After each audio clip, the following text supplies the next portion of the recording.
Hello students, welcome to my channel. तो आज की इस वीडियो से हम शुरू कर रहे हैं आपके बीए सेकेंड सेमेस्टर कार्यालय हिंदी और कंप्यूटर की क्लास। तो देखिए, कार्यालय हिंदी और कंप्यूटर की आज यूनिट नंबर 1 पढ़ने वाले हैं, जिसमें सबसे पहला टॉपिक है आपका कार्यालय हिंदी की संकल्पना। तो आज हम इसके बारे में पूरा डिटेल में पढ़ेंगे। और देखिए, आपका जो सिलेबस है कार्यालय हिंदी और कंप्यूटर का, वो पूरा डिस्कस कर लिया है मैंने आप लोगों के साथ। तो अगर अभी तक आप लोगों ने अपना सिलेबस नहीं देखा है कि आपको क्या क्या चीजें पढ़नी है, तो सिलेबस की लिंक मैं इसी वीडियो के डिस्क्रिप्शन बॉक्स में दे दूंगी, आप लोग चेक करके देख लीजिएगा। और इसके अलावा आप अपने बीए सेकेंड सेमेस्टर में अदर जो भी सब्जेक्ट पढ़ते हैं, जैसे sociology, English literature, political science, human geography, education, history, medieval history, ये सारे सब्जेक्ट की क्लास चैनल पे चल रही है, तो उसको भी विजिट करके एक बार जरूर चेक कीजिए और पढ़ना शुरू कर दीजिए। तो चलिए पढ़ते हैं कार्यालय हिंदी की संकल्पना। देखिए, भाषा शब्द संस्कृत के भास धातु से बना है। यहाँ से आपका एकदम फर्स्ट टॉपिक शुरू हो रहा है। तो सबसे पहले आपको भाषा के बारे में देखना है। भाषा क्या है? लैंग्वेज।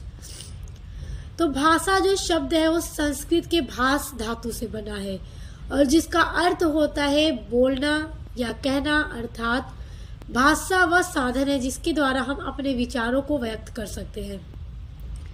भाषा के द्वारा ही हम अपने विचार व्यक्त करते हैं, एक दूसरे से बातचीत करते हैं, अपनी फीलिंग्स, अपने आइडियाज सब कुछ एक दूसरे तक शेयर करते हैं। किसके माध्यम से?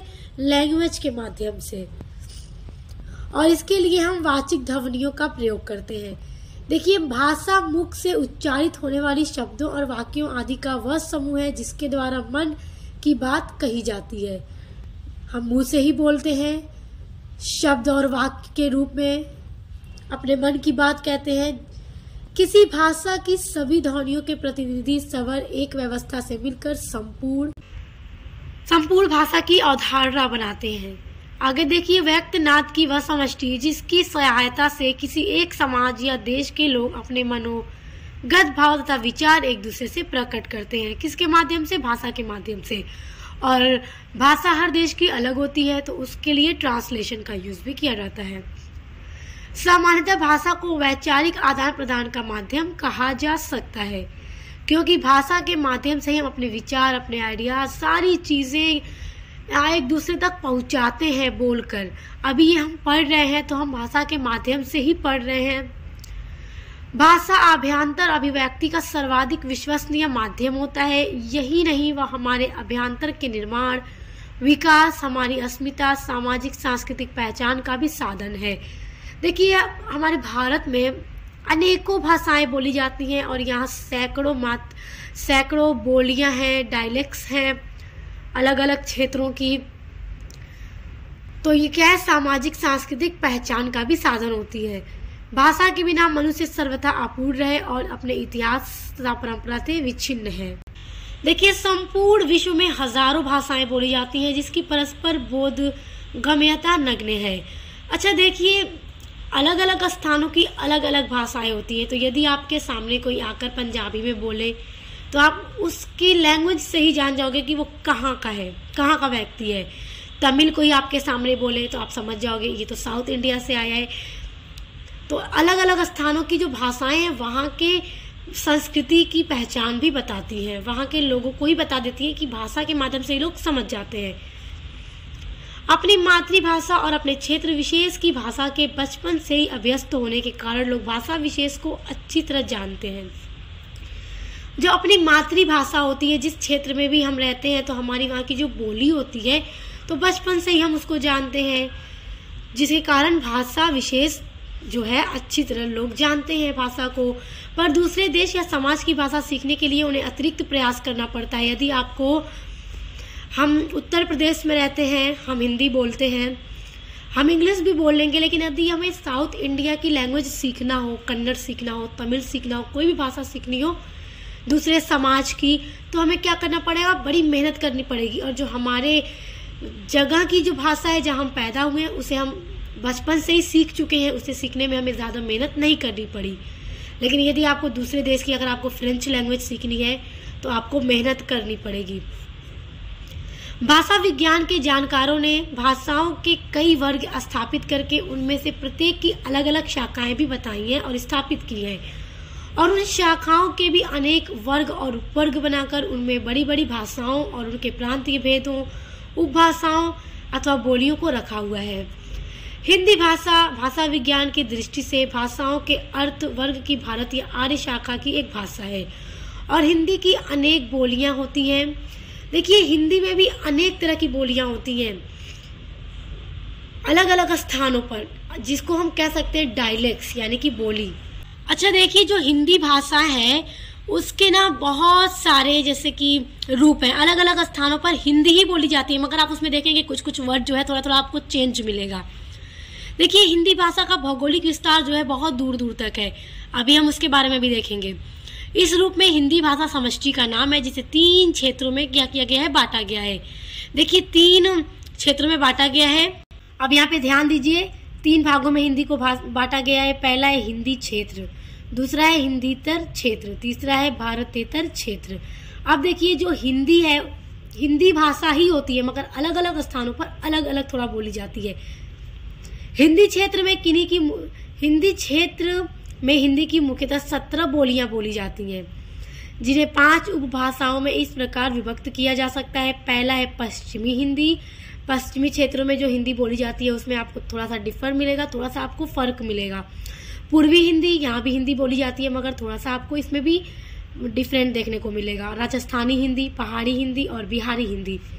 बिहार में भी जो हिंदी बोली जाती है आप उसमें देखेंगे थोड़ा थोड़ा चीज़ें आपको बदली सी मिलेंगी, थोड़ा थोड़ा जो वर्ड हैं आपको बदले से मिलेंगे, मगर वो क्या होती है, वो हिंदी ही होती है।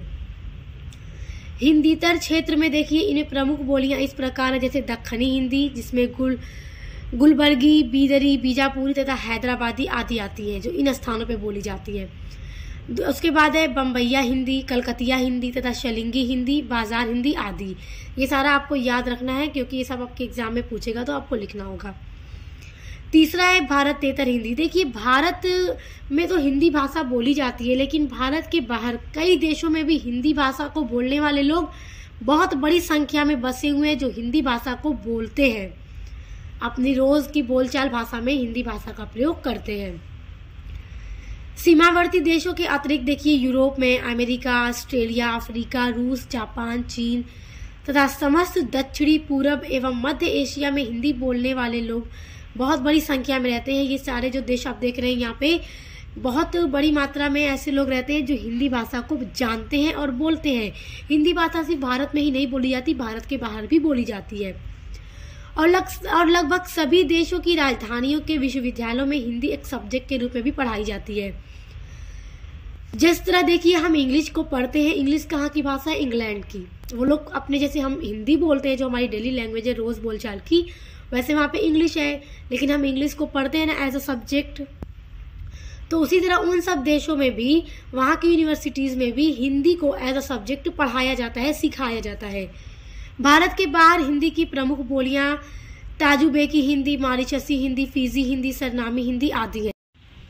देखिए, अब हम पढ़ेंगे कार्यालय हिंदी से अभिप्राय। ये आपका अगला टॉपिक है और बहुत महत्वपूर्ण टॉपिक है। प्रश्न जरूर पूछेगा, कार्यालय हिंदी से क्या अभिप्राय है या कार्यालय हिंदी से आप क्या समझते हैं। तो हम कार्यालय हिंदी से अभिप्राय और कार्यालय हिंदी की परिभाषा अब देखेंगे।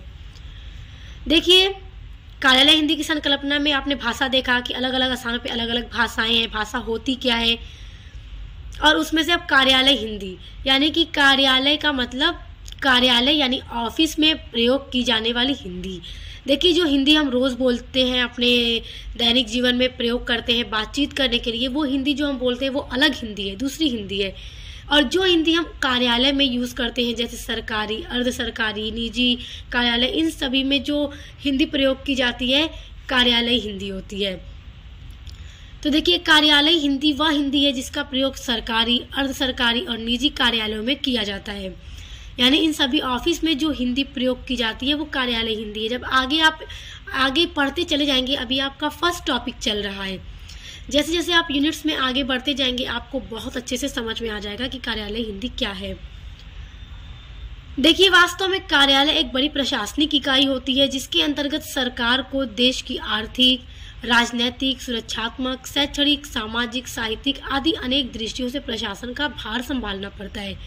इन सारी चीज़ों को देखना पड़ता है। तो जिसके लिए जो हिंदी प्रयोग की जाती है वो क्या कहलाती है, कार्यालय हिंदी कहलाती है। अतः इस प्रकार के कार्यों से संबंधित साहित्य कार्यालयी या सरकारी साहित्य कहा जाता है।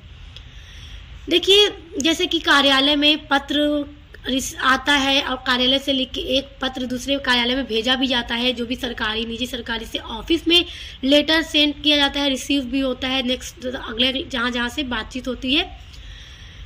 तो एक डिपार्टमेंट से दूसरे डिपार्टमेंट में लेटर भेजा जाता है, तो वो सब वहाँ पे जो भाषा यूज होती है वो कार्यालय हिंदी होती है। और इस कार्यालय साहित्य में सरकार के कार्यालय कार्यवृत्तियों का पूरा विवरण विवेचन होता है। सारी चीज़ों का जो स्टेटमेंट बनाना होता है वो कार्यालय हिंदी के माध्यम से ही बनाया जाता है।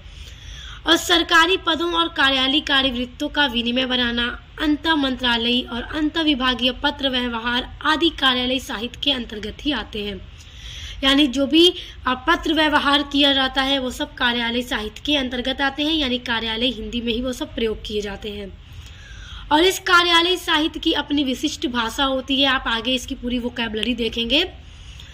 मतलब हर एक सब्जेक्ट की अपनी एक विशिष्ट वोकैबुलरी होती है, तो कार्यालय हिंदी की भी है जो आपको आगे पढ़ना है। देखिए, जिसमें प्रयोगकर्ता की भाषागत संरचना और शाब्दिक अभिव्यक्ति संपूर्ण भूमिका निभाती है। और सरकारी साहित्य की प्रकृति के अनुसार कार्यालय भाषा का स्वरूप निर्धारित होता है। आगे आपको कार्यालय भाषा का स्वरूप भी पढ़ना है, तो जब आप एक एक टॉपिक को आगे पढ़ते चले जाएंगे तो आप इसको और अच्छे से समझते चले जाएंगे। तो हम कार्यालय भाषा का जो स्वरूप है हम अगली वीडियो में इसके बारे में पूरा डिटेल में पढ़ेंगे।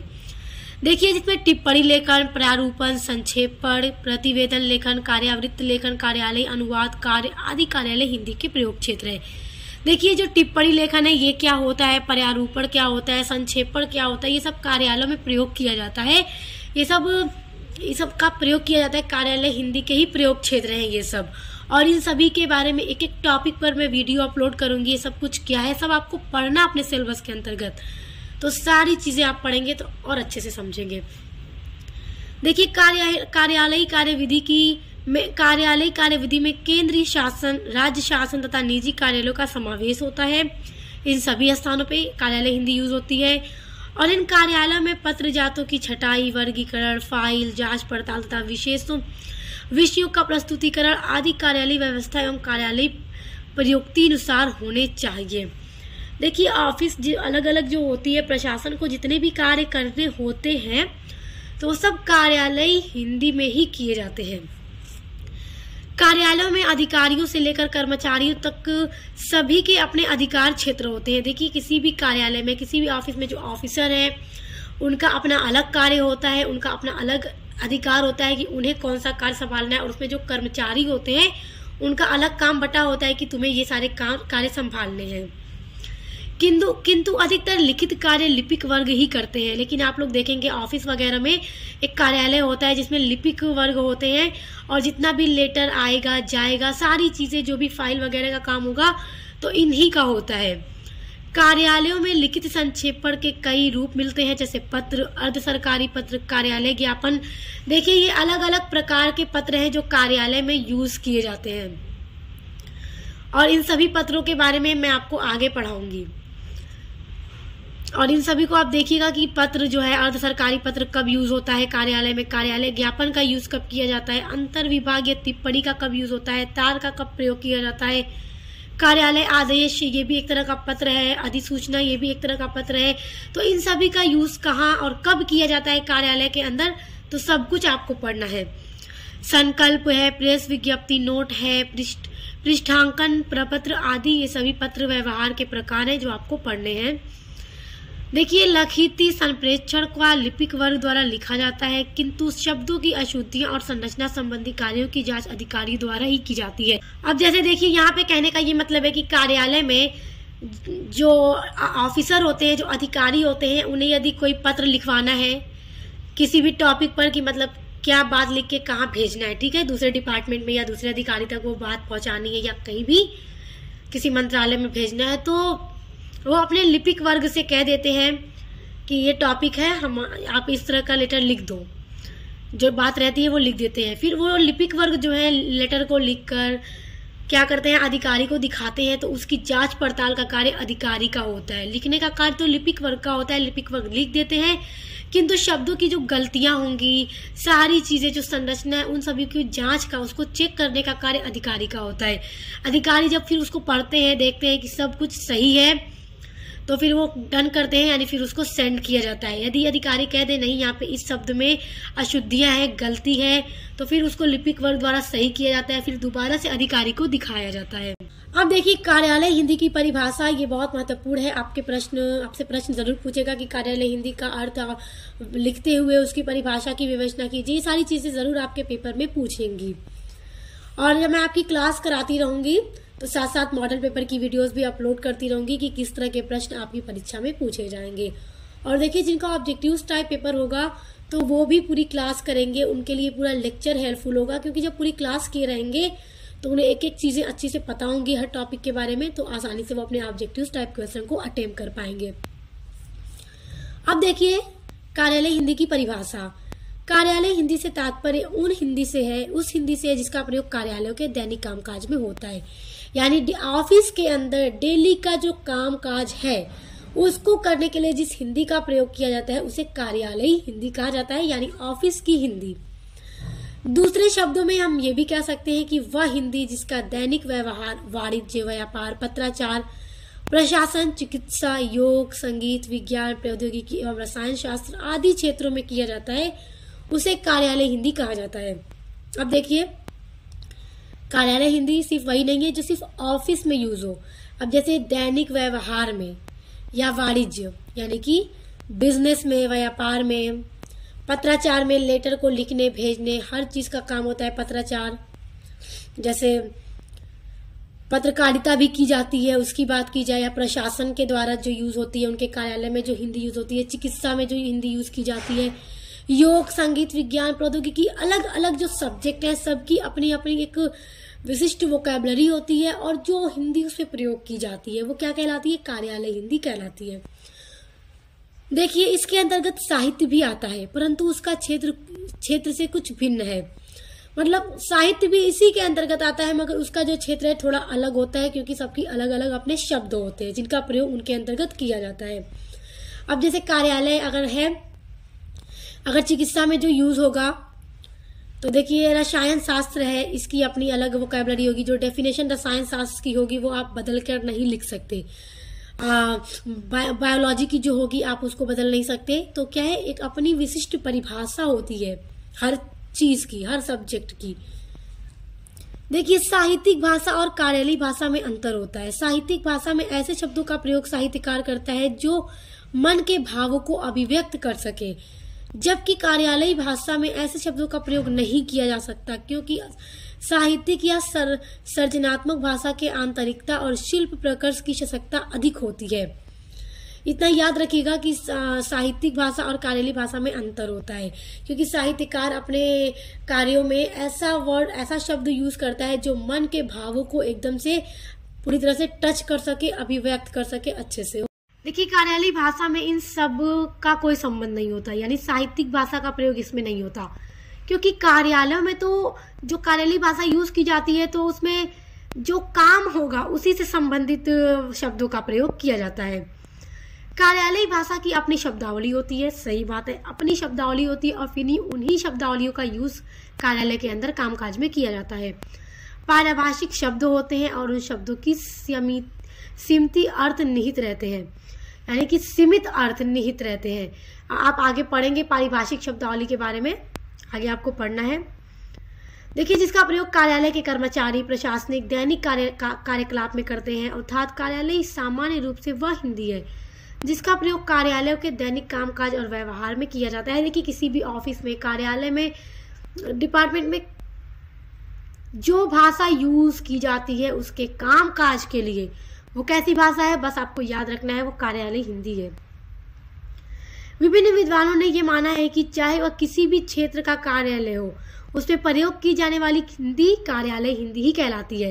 यानी ऐसा नहीं है कि सिर्फ जो सरकारी अधिकारियों की ऑफिस है उसमें ही जो हिंदी यूज हो वो कार्यालय हिंदी है, बल्कि किसी भी क्षेत्र का कार्यालय हो, चाहे किसी भी काम की ऑफिस हो, क्योंकि ऑफिस एक तरह की तो होती नहीं है, अलग अलग कंपनी की अलग अलग ऑफिस होती है, अलग अलग कार्य होते हैं, तो उसमें जो भाषा यूज होती है वो हिंदी क्या कहलाती है, कार्यालय हिंदी कहलाती है। भारत के संविधान भाग 17 में प्रथम अध्याय के अनुच्छेद 343 सबसेक्शन 1 में अंग्रेजी पदबंध ऑफिशियल लैंग्वेज के पर्याय के रूप में आया है कि देखिए संघ की राजभाषा हिंदी और लिपि देवनागरी होगी। इसी बात को अंग्रेजी में इस तरह कहा गया है, the official language of the union shall be Hindi in Devanagari script.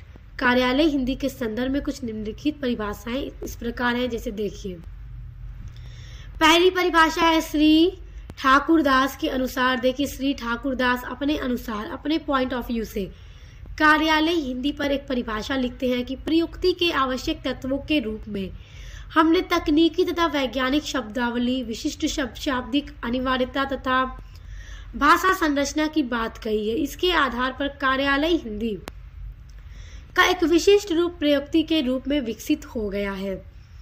ये डेफिनेशन आप याद कर लीजिएगा, क्योंकि जब कार्यालय हिंदी की परिभाषा पूछेगी तो आपको ये लिखना होगा।